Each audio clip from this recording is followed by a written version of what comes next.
अल सुबह फजर की अजान के साथ ही अलका जाग उठती थी और उसकी रोजाना की दिनचर्या भी शुरू हो जाती थी। लेकिन आज अजान की आवाज के बाद भी वह बिस्तर से उठी नहीं।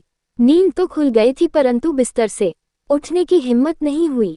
थोड़ी देर लेटे लेटे सीलिंग को निहारती रही, फिर जब बेचैनी होने लगी तो बेमन से बिस्तर से उठ गई। स्टोव पर चाय का पानी रखने के बाद बोझिल कदमों से अखबार लेने के लिए मेन गेट की तरफ चल दी। फर्श पर पड़ा अखबार उठाते ही वह चौंक गई। पास ही एक सफेद रंग का बंद लिफाफा पड़ा था। लिफाफे पर लिखा था, सिर्फ अलका दीदी को मिले। आगे पीछे न कोई नाम न कोई पता, डाकघर की सील भी नहीं थी।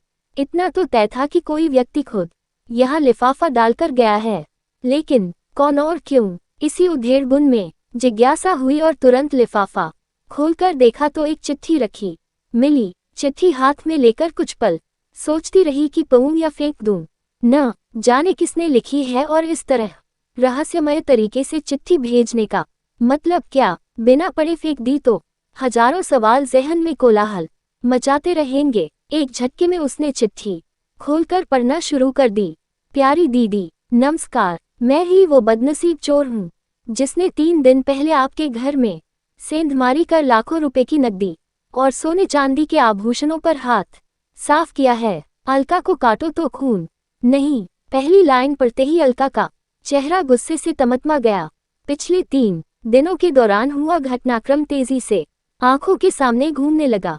मैं जानता हूँ मेरा यह इकबाल जुर्म आपके गुस्से को 7वें आसमान पर ले जाएगा और थोड़ी हैरानी भी होगी कि एक चोर आपको चिट्ठी लिखने की हिम्मत कर रहा है। आपका गुस्सा होना बेहद लाजमी भी है। आपकी जीवन भर की जमापूंजी चुराकर मैंने आपके और आपके परिवार के हर सदस्य के सपनों का हरण किया है। कल यानी घटना के अगले दिन आपके घर में हुई चोरी की खबर अखबार में पढ़ी तो बड़ी शर्मिंदगी महसूस हुई, अफसोस भी बहुत हुआ। मेरी इस करतूत से आपकी शादी निरस्त हो गई जो अगले महीने होना तय थी। ऐसा लगा मानो जिस बहन की शादी का सपना में बरसों से देख रहा था, आज उसी बहन का नया संसार बसने से पहले खुद अपने ही हाथों से उजाड़ दिया।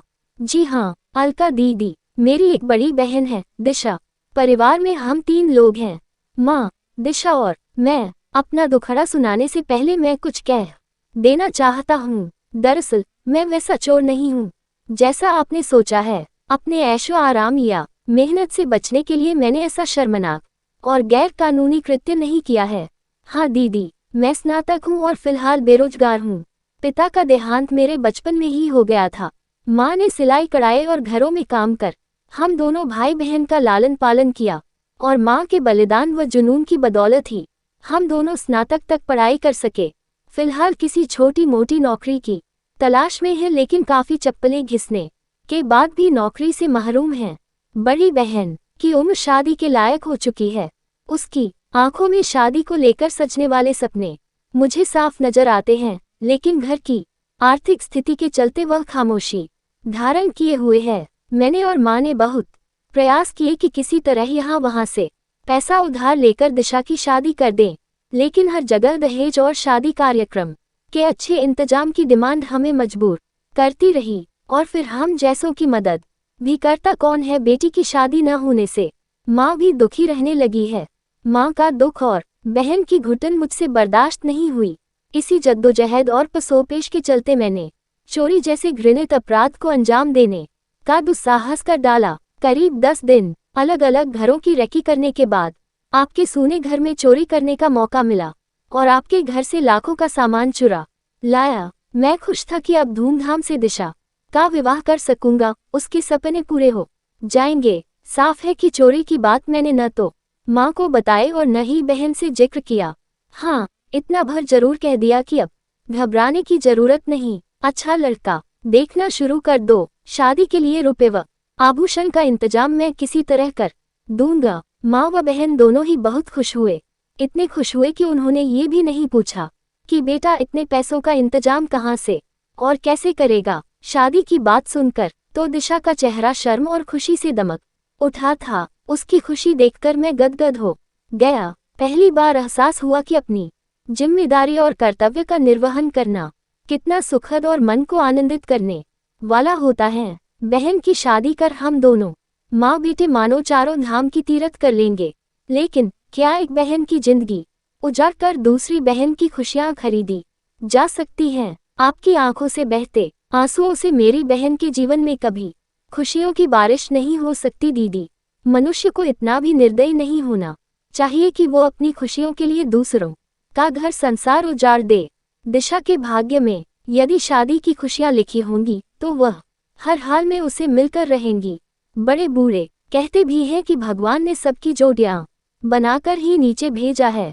मैंने सोच लिया था कि आपके सारे रुपए और एक एक आभूषण आपको लौटा दूंगा। कल दिन भर चिंतन मनन करने के बाद मैंने सामान लौटने का ये तरीका अपनाया है ताकि आपसे क्षमा याचना भी कर सकूं।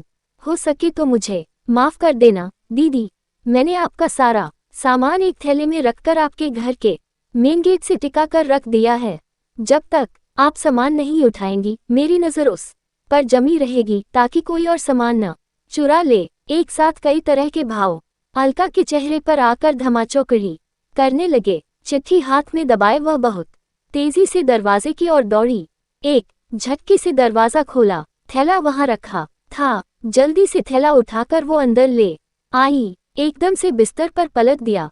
नोटों की सभी गड्डियां और एक एक जेवर सही सलामत। उसकी आंखों से आंसू और होठों पर मुस्कुराहट थिरक उठी।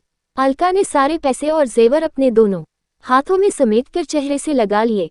फिर अचानक उसे चिट्ठी का ख्याल आया और एक बार फिर अचानक वह दरवाजे की और दौड़ पड़ी। दरवाजा खोलकर उसने चारों तरफ नजरें फिराकर देखा।